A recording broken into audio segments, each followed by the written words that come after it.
At midnight, Emily was doing her homework in her room. As the clock struck 12, her laptop screen started blinking on its own. Emily thought it might be a battery issue, but then a shadowy black hand appeared on the screen, slowly moving toward her. Emily screamed, but no sound seemed to reach anyone. The room light flickered on and off, and a cold breeze brushed past her back. She turned on her phone's flashlight, and that's when she saw a strange face on her wall. Its eyes seemed completely alive, staring directly at her every move. Suddenly, she felt something moving under her chair. Looking down, the shadow of the chair began shifting slowly, and an old voice whispered, "You cannot leave." Emily's heart pounded, her hands trembling. She tried to run, but the door slammed shut on its own. Turning around, she saw an ancient spirit standing in front of her. Its face was soaked in blood, and its hands slowly reached toward her. Emily closed her eyes, hoping it was all just a dream. But when she opened them, the spirit was sitting on her chair, softly laughing. The chair rotated slowly, as if playing a game with her, and the shadows of the room deepened, appearing almost alive. Emily's breath caught in her throat, and she heard faint children's laughter, as if the spirit had stolen it from the past. Her eyes shut again, and the room filled with whispering and faint screams. Everything suddenly went silent. Only her laptop screen glowed with a new message. "Now you are with us." By morning, when people arrived, Emily's room was empty.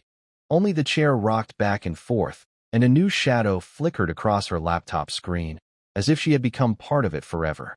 Emily opened her eyes. At first, she thought she had woken up, but the air was heavier, darker. The familiar walls of her room seemed warped, slightly taller, slightly narrower, as if the room itself was breathing. Faces flickered across the walls, some screaming, some laughing, all staring at her. The smell of something ancient, moldy, and metallic filled her nostrils. Every hour, her laptop would switch on and off by itself, displaying strange messages. "Are you ready?" Sometimes the messages were simple letters, almost scribbles, but occasionally entire sentences appeared, as if someone, or something, was watching her thoughts and writing them on the screen in real time. Emily began noticing shadows moving in impossible ways. A shadow that looked like a child would crawl along the floor, then rise on the ceiling. Another shadow would mimic her every movement, lagging behind by a second, smiling eerily. Her reflection in the mirror started to twitch independently of her, grinning when she frowned, staring when she blinked. At night, faint whispers began from the corners of her room. Sometimes they called her name. Sometimes they repeated phrases she couldn't understand. Occasionally, a knock would sound at her door, but no one would be there when she opened it. Emily's phone stopped working. Calls wouldn't go through. Every number she dialed either rang endlessly or was answered by faint, distorted laughter. Slowly, reality and dreams began to blur. She started to see glimpses of people who had lived in the house before, trapped in shadows, staring at her silently. Objects began to move on their own.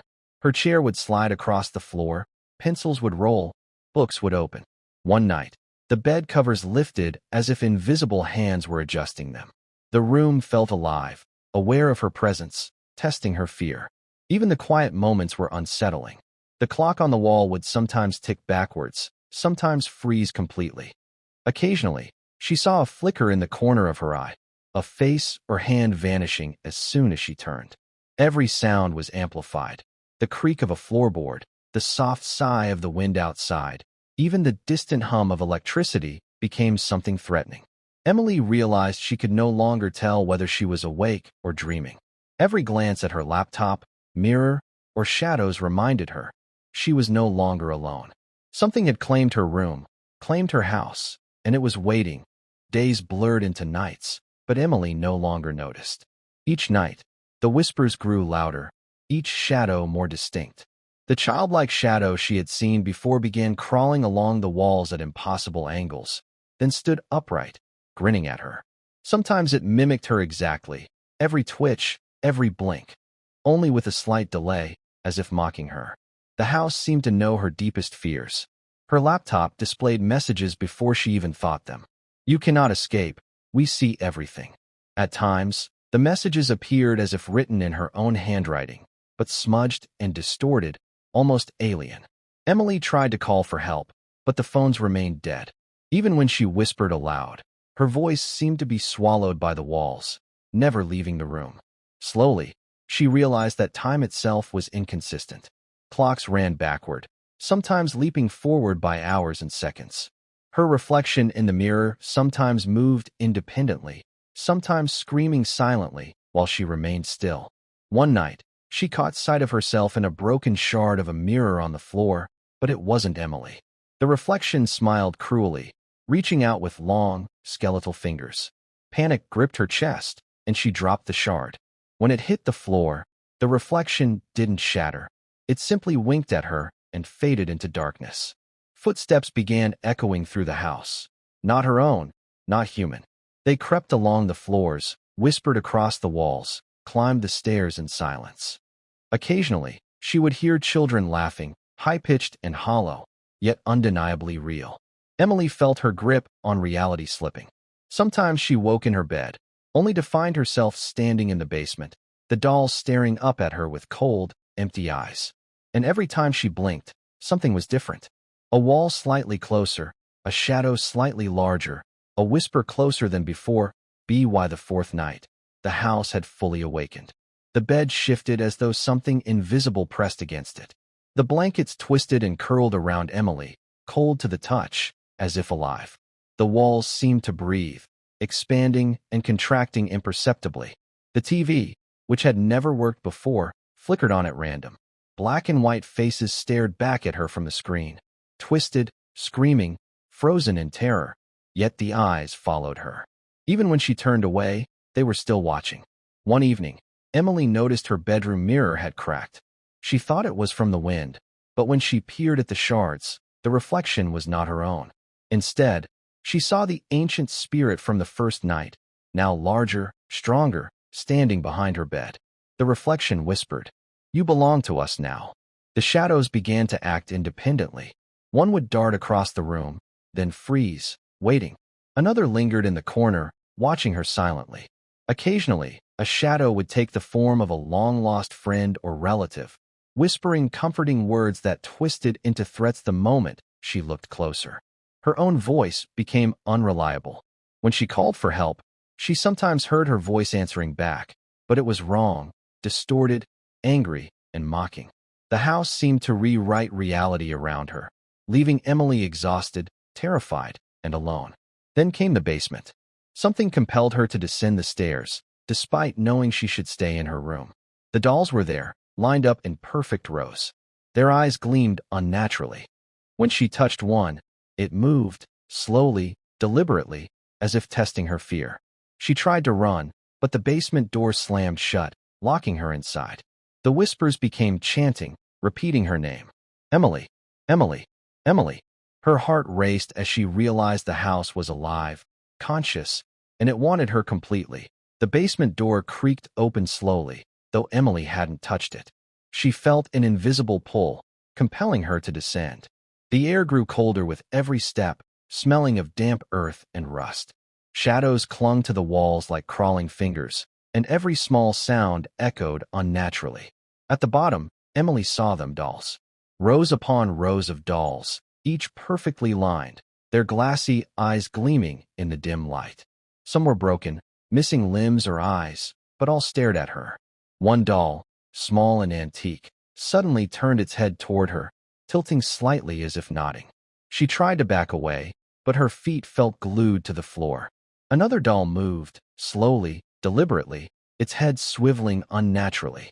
Emily's breathing became ragged as whispers filled the room, a chorus of tiny voices chanting her name. Emily, Emily, Emily. The dolls weren't the only things down there. Old toys littered the floor, a rocking horse moving back and forth, music boxes playing discordant tunes, and books that opened on their own to pages filled with symbols she didn't recognize. Each symbol seemed to shift when she tried to read it. A shadow crept along the wall. It wasn't any doll.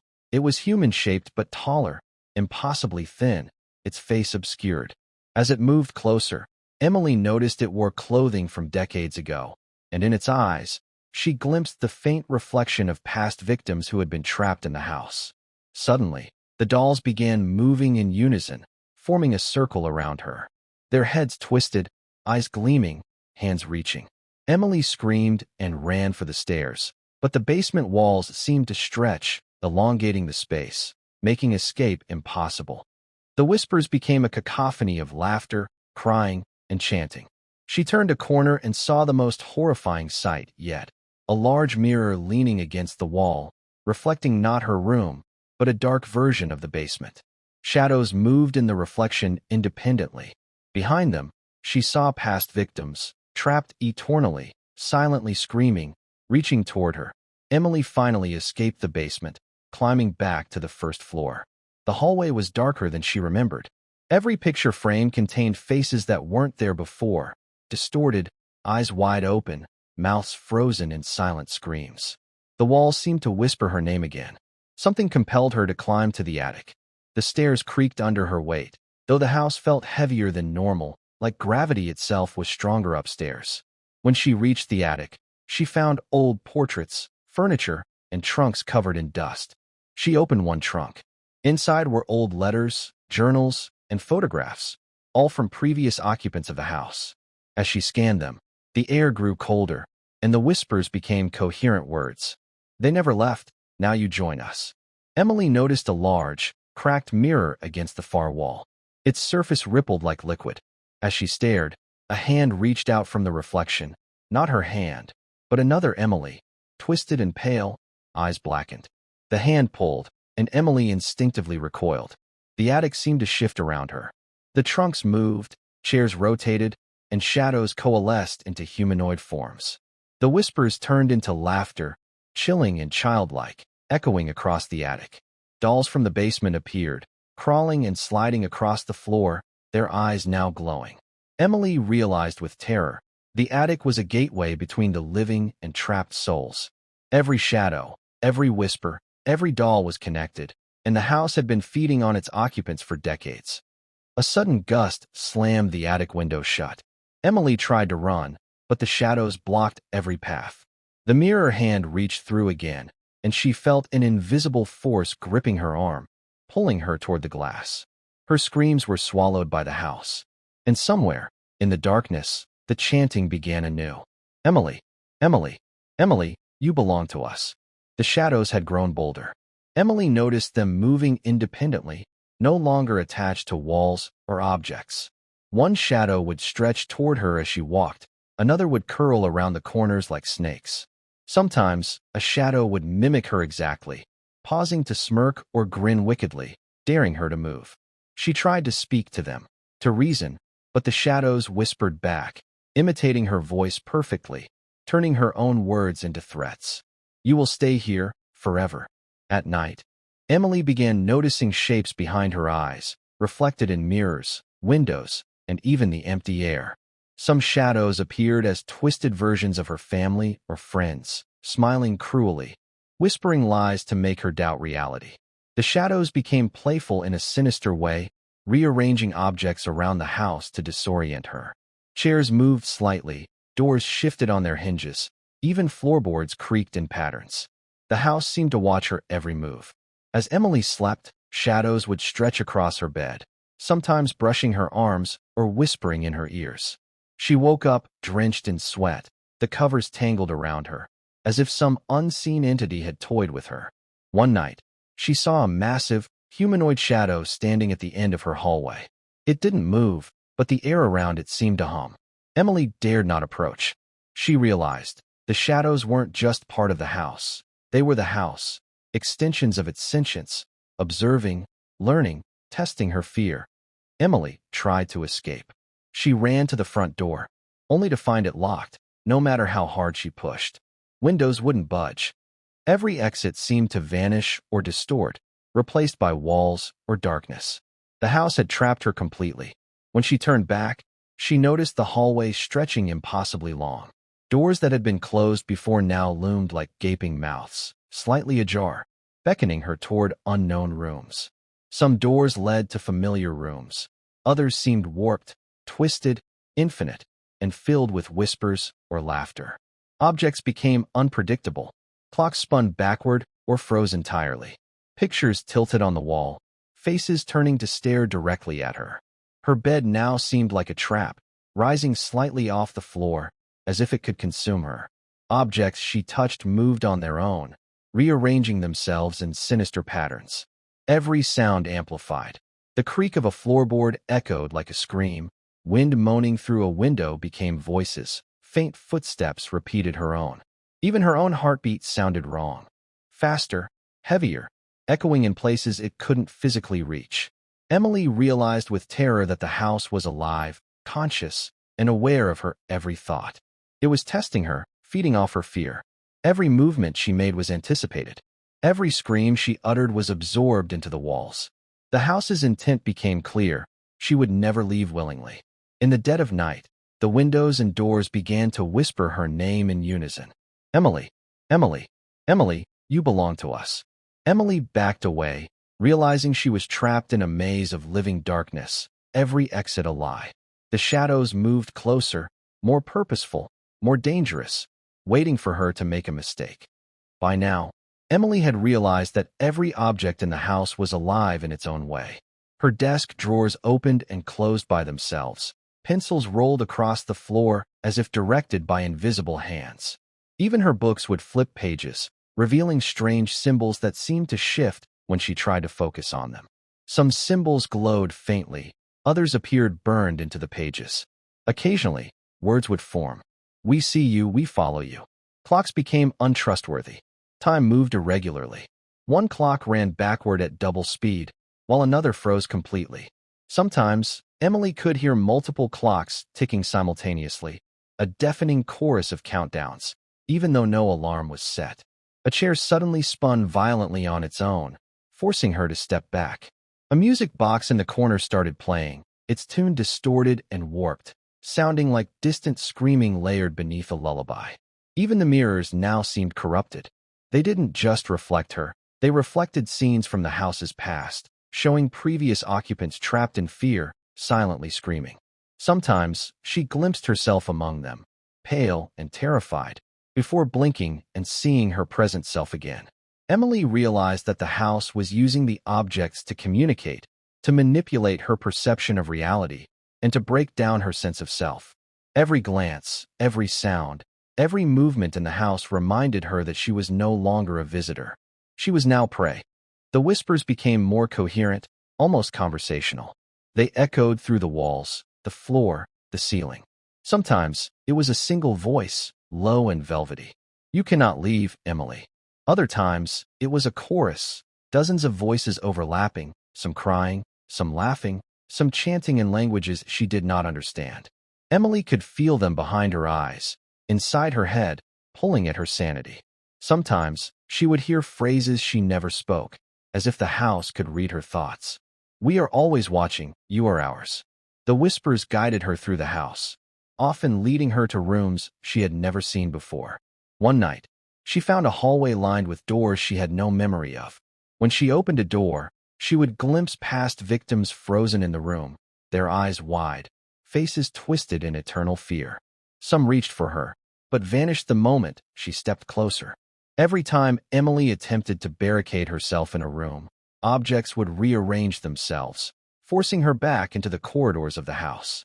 She realized the whispers were not just voices. They were instructions, traps, and threats all in one. Sometimes, the voices spoke in unison. Emily, Emily, join us, forever. And with every passing hour, Emily felt her strength waning. The house was slowly draining her energy, feeding off her fear and panic. Shadows grew thicker, more sentient, and moved in deliberate patterns, herding her toward unknown horrors. By the end of the 10th chapter, Emily understood one terrifying truth. The house would never let her leave alive. It had claimed her entirely. The hallways of the house no longer felt like normal corridors. Each step Emily took echoed far too long, reverberating as if she were walking through a cavern. Shadows moved at the corners of her vision, fleeting glimpses of figures standing still, then vanishing when she looked directly. Some phantoms appeared human, but twisted, faces stretched, eyes hollow or bleeding, mouths frozen in silent screams. Others seemed almost translucent, their limbs bending at impossible angles. They didn't chase her immediately, but followed her movements with patient, deliberate stalking. When Emily tried to flee down a hallway, the phantoms would appear at intervals ahead of her, forcing her to stop or retreat. The hallway walls would subtly elongate, bend, or even shift in direction, making the house a labyrinth that changed each minute. Occasionally, the phantoms whispered, a voice so faint it sounded like whined through the cracks, repeating words she had never spoken aloud. "You are ours always." Her heart raced with every step. Footsteps echoed behind her, sometimes in sync with her own, sometimes faster, sometimes skipping. When she looked over her shoulder, she never saw anyone, but the chill in the air, the flicker of movement, the faint heartbeat in the floor reminded her she was never alone. Mirrors had become portals, not just reflections. Emily noticed that when she gazed into them, the reflection no longer matched her movements exactly. One mirror stretched her figure unnaturally, making her arms too long, her legs twisted, eyes blackened. In other mirrors, she saw entire rooms that didn't exist, filled with shadows, screaming faces, and past victims trapped in eternal torment. She could hear them whispering her name, crying silently, reaching toward her as if begging for escape. One night, Emily dared to touch the glass of the attic mirror. Her hand passed through the surface, cold and sticky, and she felt countless unseen fingers grasping her. She yanked it back, gasping for air, only to realize the reflection of the house behind her had moved independently, walls curling and bending in impossible ways. The mirrors began to act in unison. She could see herself walking in one mirror while standing still in another. In one reflection, she saw herself screaming silently as shadows dragged her toward an endless void. The mirrors weren't just showing possibilities, they were manipulating reality itself, teaching the house to bend her mind, feeding on her fear. Time became meaningless. She would glance at one mirror, and the house would appear to have aged decades. Dust settled, cracks deepened, furniture decayed. Then a blink later, everything returned to its previous state. The mirrors mocked her perception of time, every reflection a trap, every glance a potential snare. By the end of this chapter, Emily began to understand the house's nature. It was sentient, it fed on fear, it altered reality, and it trapped souls in a perpetual nightmare. And the mirrors were its eyes, watching, guiding, and ensnaring anyone who dared enter. Emily had exhausted all options. The house had fully revealed itself, every room alive, every shadow conscious, every object a trap.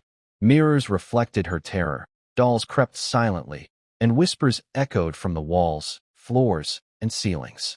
In what used to be her bedroom, she faced the ancient spirit, the first entity she had seen on her very first night. Its eyes were deep black, and it radiated power. Around it, shadows formed grotesque, humanoid shapes.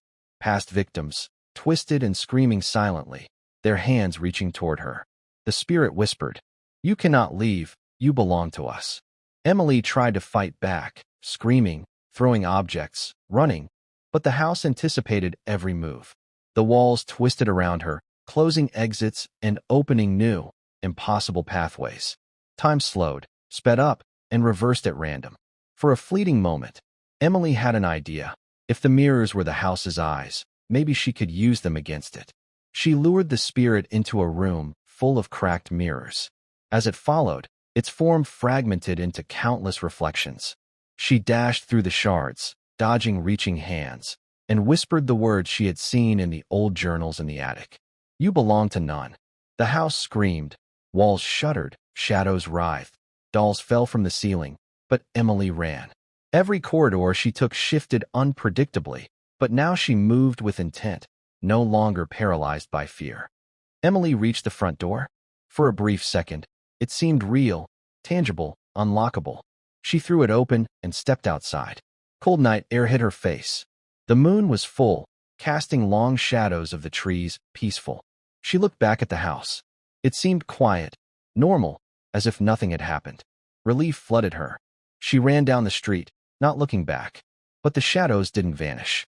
From a distance, she saw faint movements behind windows. The dolls, the spirit, the warped reflections, watching. Her phone vibrated. A new message appeared. "You may leave, but you are ours forever." Emily froze. Her reflection in the phone screen wasn't her own anymore. Behind her, just in the corner of her vision, a shadow smiled, faintly, eerily familiar. She realized the house had not let her go. It had followed her. No matter where she ran, no matter how far, the shadows, the whispers, and the mirrors would always find her. The house had claimed her essence. Her screams blended into the night, swallowed by the wind, yet faint echoes of them would linger forever. The final image, Emily's eyes wide with terror, her body shaking, while a dark silhouette of the house appeared in her mind, expanding, alive, eternal, waiting for the next soul.